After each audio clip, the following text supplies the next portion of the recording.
요한복음 4장 15절에서 19절. 짧으니까 우리 교도하겠습니다.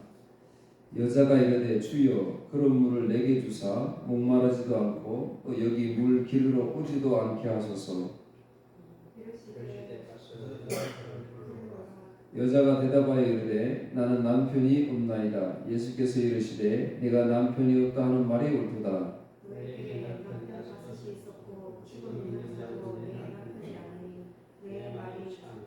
같이 합니다. 여자가 이르되 주여 내가 보니 선지자로소이다. 아멘. 제가 특송을 해야 되는데 이번에 좀 무리를 많이 해서 그런지 어제 저녁에 이렇게 합쳐 설교를 하고 왔는데 한 예배를 한 2시간 되더라고요. 막 서서 찬양을 뭐 얼마나 오래 하고 그래서 힘들었는지 목이 잠겨버렸어요.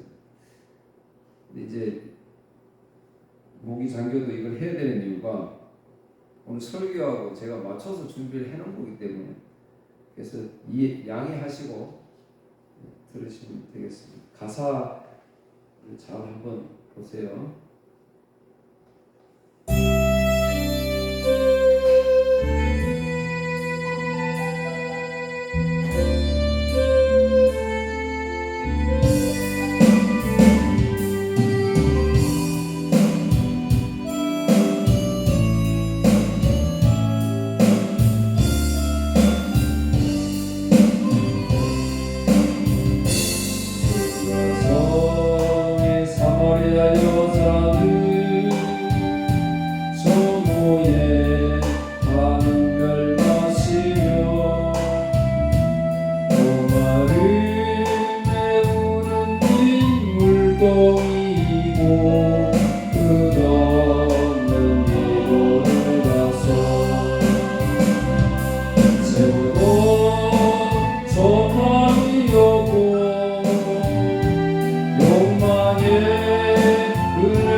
이 설교 내용이 오늘 찬양에 다 있더라고요. 그래서 찬양을 준비했었는데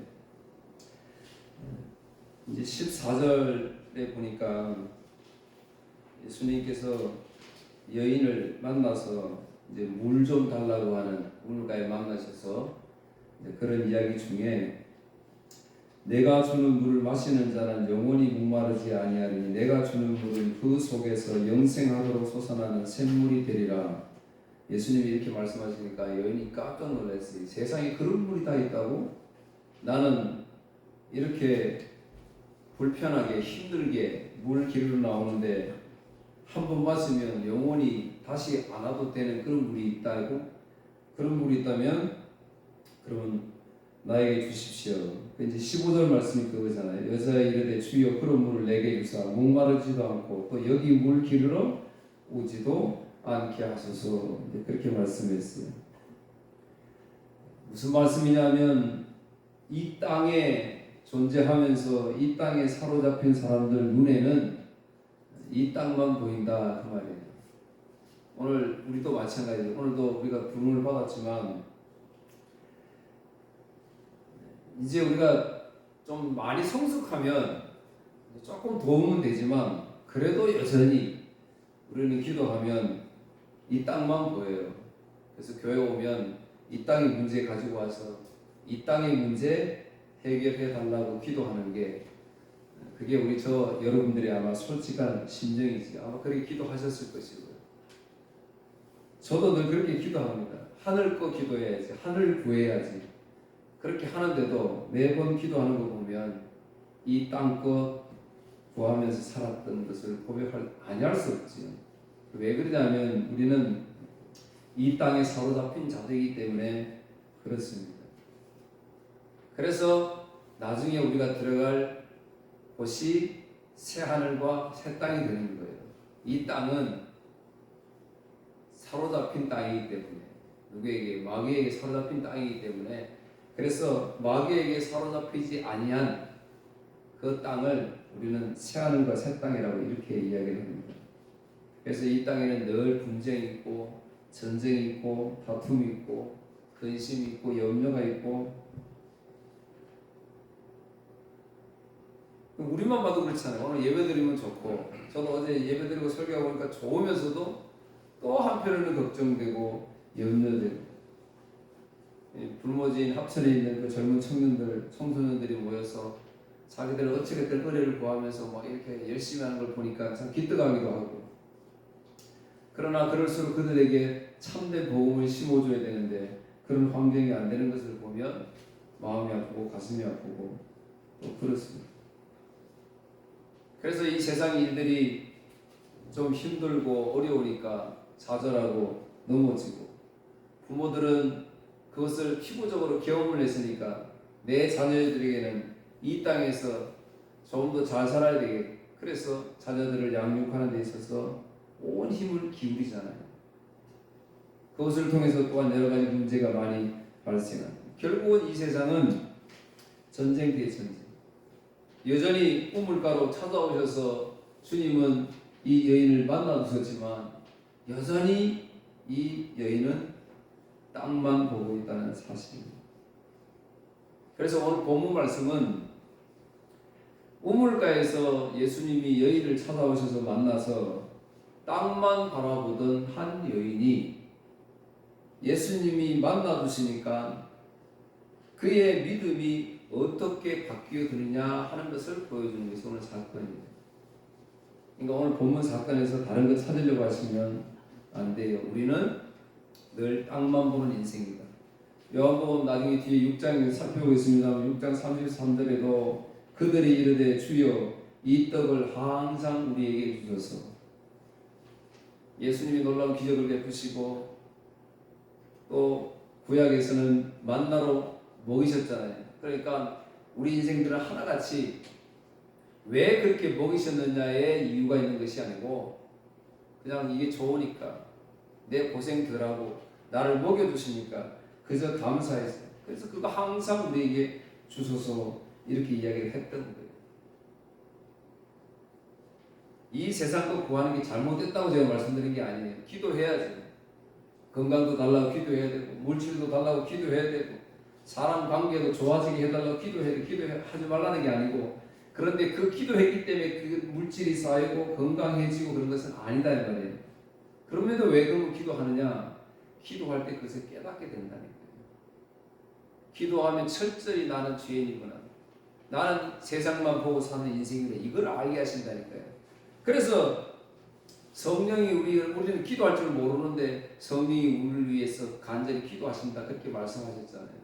우리는 잘못된 기도 막 할 수밖에 없는 인생이. 그런데 정말 감사한 것은 성령이 나를 위해서 기도해 주신다니까. 이것보다 감사한 게 어디 있어요?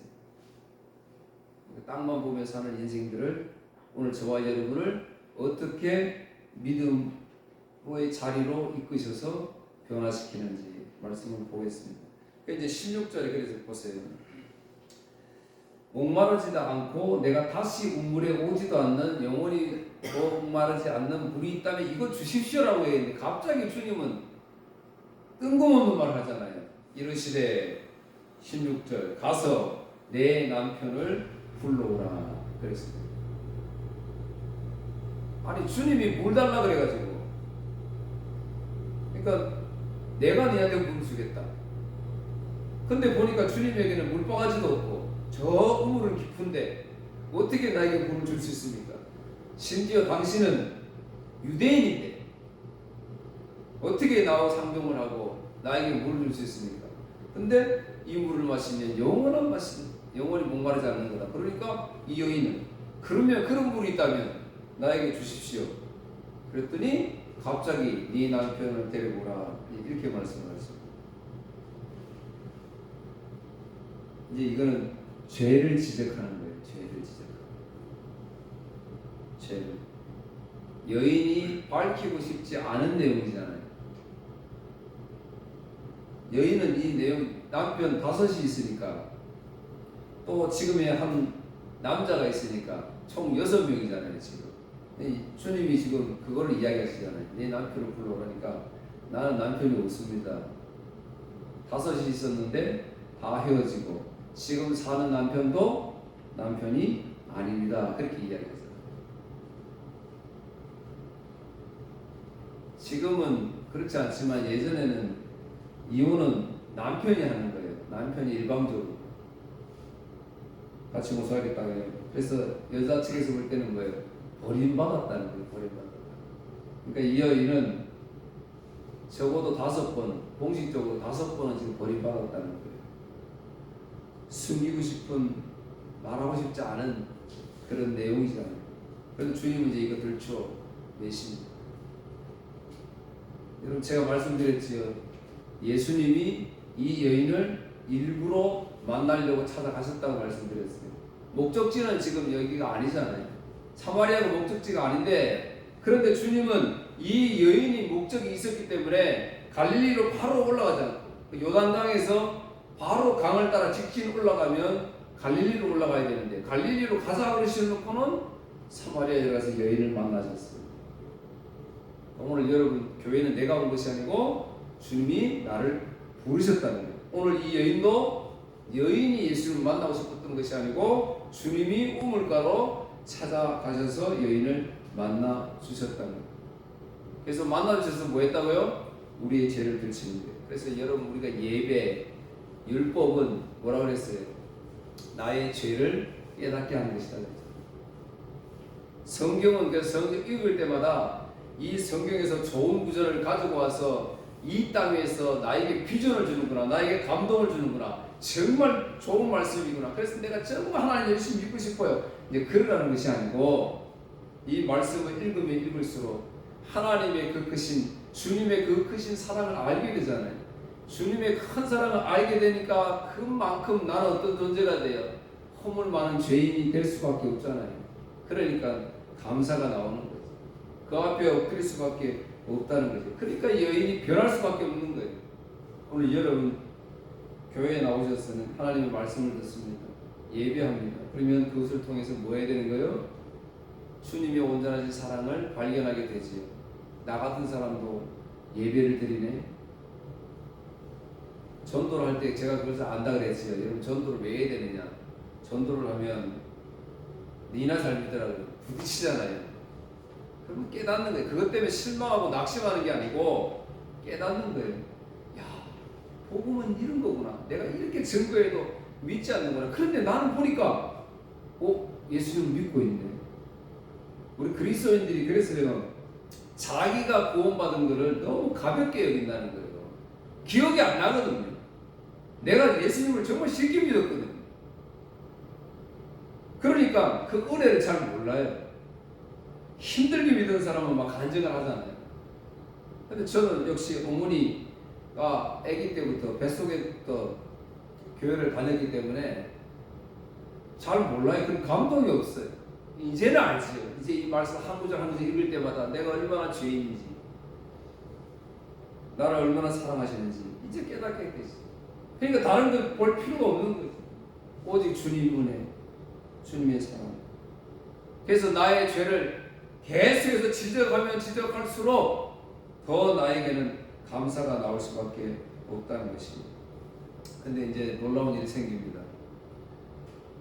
여인에게 남편을 데리고 와라 그랬더니 내 남편은 없습니다.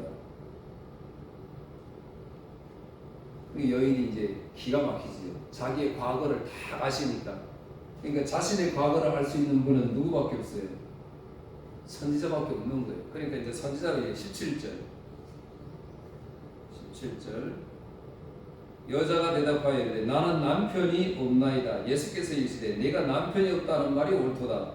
너에게는 5 남편이 있었고 지금 있는 자도 내 남편이 아니니 내 말이 참되도다. 깜짝 놀래기잖아요. 이걸 어떻게 알아요? 주님 처음 봤는데. 그런데 19절 그러니까 여자가 이르되 주여 내가 보니 선지자로소이다. 아직 주님으로 보지는 못했어요. 그죠? 주님을 보지 못했는데 자기가 보니까 구약에서 그 유명했던 선지자들 능력들 행했던 것을 살펴보니까 이분은 선지자구나 이렇게 생각을 했던 거예요. 성경을 찾아보니까 마태복음 21장 11절에 무리가 이르되 갈릴리 나사렛에서 나온 선지자 예수라 하니라. 예수님이 예루살렘에 입성할 때 백성들이 한 말이에요. 무리가 이르되 갈릴리 나사렛에서 나온 선지자 예수라 하니라. 누가복음 7장 16절 모든 사람이 두려워하며 하나님께 영광을 돌려 이르기를 큰 선지자가 우리 가운데 일어나셨다 하고 또 하나님께서 자기 백성을 돌보셨다 하더라. 이거는 나인성의 한 가부의 아들을 죽은 아들을 살리신 것을 보고 사람들이 막 두려우면서 하는 소리가 역시 큰 선지자다 이렇게 이야기했던 거예요. 엠마오로 자기 고향으로 돌아가는 두 제자, 예수님 죽으시고 하니까 이제 나는 고향으로 돌아가서 내 본업에 충실해야겠다. 돌아가는 제자를 주님이 만나주시니까 누가복음 24장 19절 이르시되 무슨 일이냐 이르되 나사렛 예수의 일이니 그는 하나님과 모든 백성 앞에서 말과 일에 능하신 선지자이거늘. 여기도 선지자라고 이야기합니다. 요한복음 9장 17절 맹인되었던 자가 눈을 뜨니까 바리새인의 질문에 이렇게 이야기합니다. 이에 맹인되었던 자에게 다시 묻되 그 사람이 내 눈을 뜨게 하였느냐 너는 그를 어떠한 사람이라고 하느냐 대답하되 선지자이다 이렇게 보여요. 그래서 처음부터 선지자라고 지금 고백을 하고 있어요.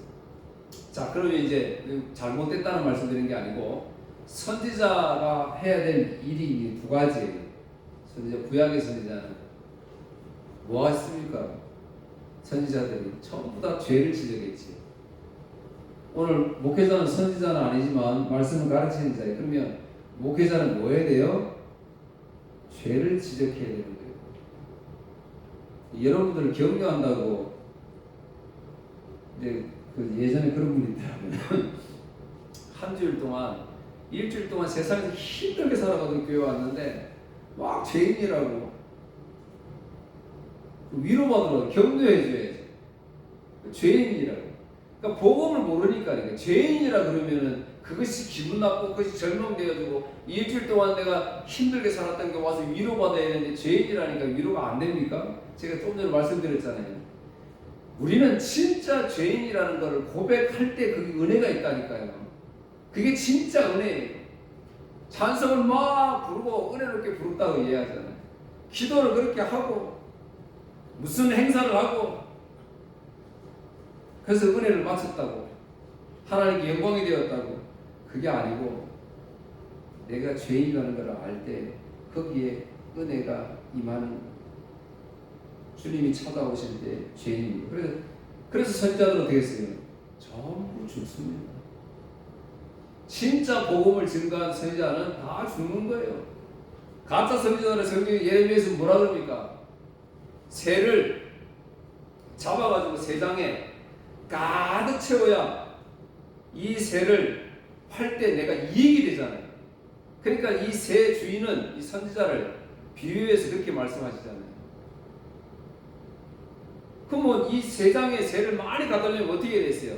새가 좋아하는 먹이 어떻게 내가 이 덫을 만들어야 새가 올까? 이거 연구해야 될 거 아니에요. 그러니까 선지자들이 뭘 연구해요? 우리 교회 내가 말씀을 어떻게 전해야 요 사람의 가려운 부분을 가려줘야 이 사람이 교회에 올까? 이렇게 생각해서 설교를 했다 이 말이에요. 선지자들이. 가짜 선지자들이. 그래서 결론적으로 그 선지자들은 어떻게 됐다 그래요?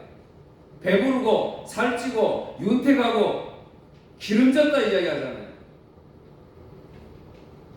그거 연구하니까 세상에 꽉 차더라는 거예요. 오늘 제가 여러분들에게 듣기 좋은 이야기 하면 얼마나 좋겠어요. 막 가슴이 뜨거워지고 감동받고 좋아 맞아 그래 이렇게 나가서 살아야지 이런 마음들이 막 생기게 하면 얼마나 좋겠어요. 성경에 그런 게 몇 번 나오겠어요. 그런 부분들이 그런 장면들이 얼마나 나오냐는 거예요. 복음은 그렇지 않습니다.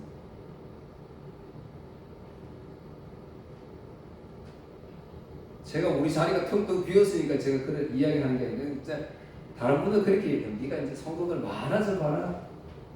그런 소리가 나오는 거예요. 변하지 않도록 기도해 주세요. 설교자는 설교만 해야 되는데 복음만 증거해야 되는데 세상에 많이 가두려고 온갖 세상적인 방법을 동원해가지고 그렇게 하면 안 된다. 죄를 지적하는 거예요. 죄를 지적하고 두 번째 하는 일이 뭐냐면 죄를 지적하고 나면 죄를 지적받은 우리가 오늘 여인이 어떻게 됐어요? 이제 다음 시간에 나옵니다만 갑자기 내용이 희한하게 바뀌잖아요. 내 남편 불러와라. 그랬더니 없다고. 그래 네 말이 맞다. 남편이 없는 게 맞다. 그러니까 당신은 참 선지자군요. 그러니까 갑자기 여인이 예배에 대해서 이야기합니다. 다음 시간에 살펴보겠습니다. 왜 여인이 예배를 이야기해요? 죄인임을 알았으니까 예배가 나오는 거예요. 죄인을 알았으니까. 예배를 어떻게 드려야 됩니까? 참된 선지자, 참된 주님을 만나니까 내가 뭘 해가지고 하나님께 드려야 돼. 그게 아니고 나는 경배하고 싶은 거예요. 예배하고 싶은 거예요. 그러니까 이 산에서도 저 산에서 당신의 사람들은 여기서 예배드리라고 저 사람들은 여기서 예배드리라고 어떻게 예배드리게 말씀인데 주님한테 그거 물어보는 게 이제 다음 주의 사건입니다. 이사야 6장 5절에 보니까 이사야 선지자가 주님을 만납니다. 주님이 만난 주님이 찾아오시면 죄인이 드러나니까 모습이 이거예요. 주보 1번 보세요. 이사야 6장 5절 시작. 내가 말했다. 재앙이 내게 닥쳤구나. 나는 망하게 되었구나. 나는 입술이 더러운 사람이요 또 입술이 더러운 백성 가운데서 사는데 이런 내가 왕이신 만군의 여호와를 내 눈으로 직접 배웠구나. 아멘.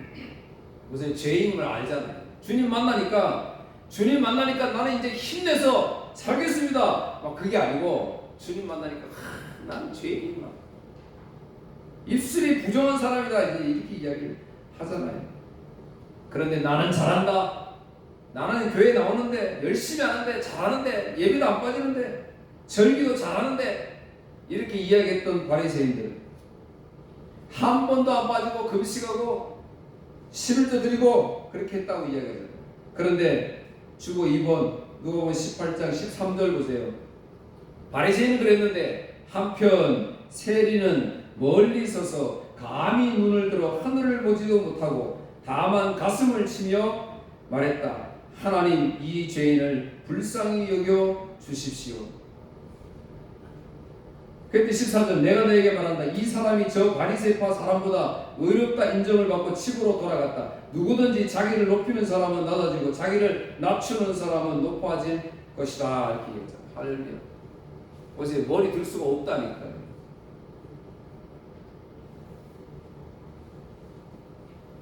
예전에 제가 어릴 때는 이제 교회 기도하러 가면요, 막 구석구석에 막 처음 우는 소리가 들렸어요.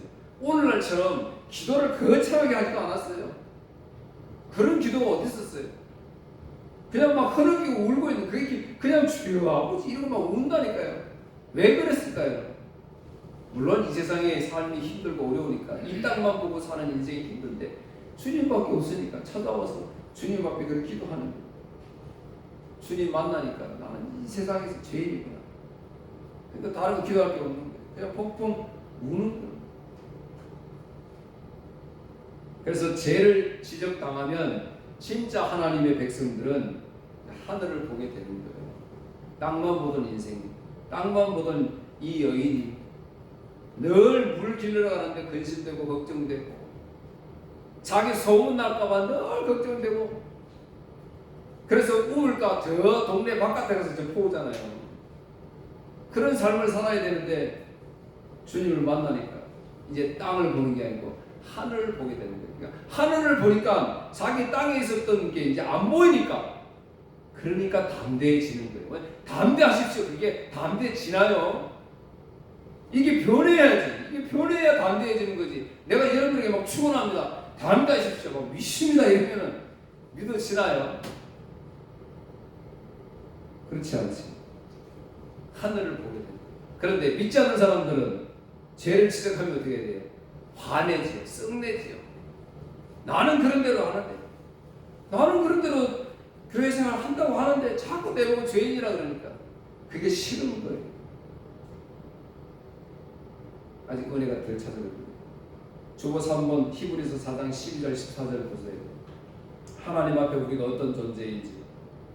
시작. 하나님의 말씀은 살아있고 힘이 있습니다. 양쪽에 날이 선 칼보다도 더 날카로워서 우리의 혼과 영과 관절과 골수를 쪼개며 마음속에 있는 생각과 감정까지 알아냅니다. 하나님 앞에서 숨길 수 있는 것은 아무것도 없습니다. 모든 것이 다 드러나기 때문에 그분 앞에서 우리의 모든 것을 보여드려야 합니다. 우리에게는 하늘로 올라가신 대제사장이시 계십니다. 그분은 바로 하나님의 아들 예수십니다. 그렇기 때문에 우리는 우리의 믿음을 굳게 지켜야 합니다. 하나님 앞에서는 우리가 숨길 수 있는 것이 하나도 없다는 거예요. 그러니까 오늘 나오면 우리 죄, 작게는 어제, 그 다음에 일주일, 한 달, 1년 우리 허물을 내놓는 거예요. 그러면 예배의 자리를 나와요. 그래서 그것을 로마서에서 로마서 5장 20절 21절에 이야기를 하는 거예요. 주보 4번. 율법은 범죄를 증가시키려고 들어왔습니다. 그러나 죄가 많아진 곳에 하나님의 은혜가 더욱 넘치게 되었습니다. 죄가 사망 안에서 왕노로 하였듯이 은혜는 의를 통하여 우리 주 예수 그리스도로 말미암아 영생을 얻게 하기 위해 왕노로 할 것입니다. 죄가 많은 곳에 하나님의 은혜가 더 있다 이야기하잖아요. 그러니까 죄를 깨닫게 되면 하나님을 더욱더 발견하게 되니까 그렇다는 거예요. 우리 시작하면서 요한복음 제일 시작하면서 가장 큰 기적이 뭐였어요? 제일 처음에 가나 혼인잔치였죠. 혼인잔치에 보면 돌 항아리 6개가 있었습니다. 돌 항아리 6개. 주님이 개입하시고 주님이 찾아오시니까 돌 항아리 6개 어떻게 변했어요? 포도주로 변했습니다. 포도주라는 건 기쁨이에요. 기쁨. 잔치집이 기쁨이 있어야 되는데, 그러니까 포도주가 빠졌다는 건 잔치집이 잔치가 아니란 말이에요. 기쁨이 없단 말이에요. 예수님이 없는 예식은 기쁨이 없는 거란 말이죠. 그러니까 예수님이 오시니까 기쁨으로 변했어요. 돌 항아리 6이라는 것은 사람을 상징하는 거예요. 666 사람들이 계획하고 사람들이 의논하고 사람들이 하려고 하는 모든 것들은 그 짐승의 표가, 그래서 666인 거예요. 그게 사람으로는 안 되는 거예요. 그 돌항아리 아무리 물을 부어도 그는 물인 거예요. 그런데 예수님 7번째 예수님. 오늘 여인 5 남편이 있었다. 지금 살고 있는 남편은 아니지만 남자가 있다. 6이잖아요. 사람이잖아요. 짐승이잖아요. 예수님이 7번째 남편으로 참 신랑은 나다라고 말씀하십니다. 오늘 저와 여러분 신부라고 이야기합니다. 예수님이 참 신랑이다 이렇게 말씀하십니다. 그래서 우물가를 찾아가셔서 여인을 기다리시는 거예요. 신랑 되신 주님이 신부 되신 이 여인을 맞아주시는 거예요. 7번째 남편이다. 그래야 거기에 안식이 있고 생명이 있고 기쁨이 있고 시인이 있고 위로가 있고 영광이 있는 것입니다. 구약에서는 이 우물가는 그래서 예식을 의미하는 거예요. 예식. 주님이 괜히 이 우물가에 가서 여인을 만난 것이 아니고 죄인을 만날 때 예수님은 이렇게 결혼을 이렇게 하는데 그래서 이 우물가에서 만나신 거예요. 이삭의 아내 리브가를 만날 때 아브라함이 종이 보내가지고 우물에서 리브가를 만나잖아요. 야곱도 역시 우물가에서 라헬을 만나게 됩니다. 그러니까 우물가라는 것은 우리가 말하면 예식장이라고 생각하시면 되는 거예요. 거기서 신랑 되신 주님이 신부를 기다리신다는 거예요. 사람은 절대로 우리에게 안식을 줄 수 없습니다. 평안을 줄 수 없어요. 오직 주님만이 하실 수 있는 거예요. 그래서 요한복음 14장 27절 평안을 너에게 끼치노니 곧 나의 평안을 너희에게 주노라. 여러분 보세요. 평안을 누구 거라 했어요?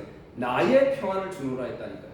그런데 우리는 이 세상에서 평안을 찾으려니까 세상에서 평안은 뭐예요? 돈이 있어야 되죠. 건강이 있어야 되죠. 그러니까 본질이 달라요. 그러니까 복음은 완전히 다른 거예요. 말씀을 마치겠습니다. 수가성의 사마리아 여인은 동네 밖에 우물가에 가서 우물을 퍼오려는 참으로 힘든 고단한 삶을 사는 여인이었습니다. 동네 바깥의 사람들을 한번 생각해 보면, 교회 바깥의 사람들을 생각해 보면 왜 이 사람들이 교회에 오지 않느냐? 근본적인 이유가 있지. 동네 바깥에 사는 사람들 거지. 요거는 어떤 목사님이 예화를 들었더라고요. 제가 보니까 기가 막히더라고요. 거지. 거지는 자신이 더러운 줄 모른답니다. 뭐 알겠지만 대수롭게 생각 안 하지. 거지는 귀신 들린 사람, 자기가 미친 줄 모르는 거예요. 사람들의 눈을 피해서 사는 동네 바깥의 사람들, 자기 멋대로 사는 사람, 싶은 사람, 자신이 죄인인 줄 모릅니다. 나병 환자는 자기가 아픈 줄 모릅니다. 자기가 썩어 문드러져도 아픈 줄 모릅니다. 오늘 저와 여러분이 다 나병 환자 아니었던가요? 내가 썩고 있는데도 썩는 줄을 모르고, 내가 이 땅만 보면서 추구하는 길을 걷고 있는지도 모르고, 우리 전부 나병 환자였잖아요. 그런데 주님이 나를 찾아오시니까 어떤 존재가 되었어요? 나는 죄인이라는 걸 알게 되잖아요. 이렇게 썩어 문드러지는 죄인이었구나, 미친 사람이었구나, 남들을 피해다니는 사람이었구나, 거지 같은 존재였구나. 그래서 수가성 사마리아 여인이 주님 앞에 품으로 들어오니까 주님이 눈에 보이니까 예배드리고 싶었던 거예요. 사랑하는 성도, 예배를 이렇게 드리시기를 축원합니다. 나를 구원하신 주님을 보니까 정말 예배드리고 싶고, 헌금하고 싶고, 찬송하고 싶고, 봉사하고 싶고, 이런 증상들이 나타나는 거잖아요. 너무 좋으니까 주님. 연애할 때 사랑하는 사람 만나면 마음껏 해주고 싶고 그렇잖아요. 강요해서 되는 것이 절대로 아니다. 그래서 죄를 많이 고백할 수 있는 여러분 되기를 축원합니다. 네, 찬양하겠습니다.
내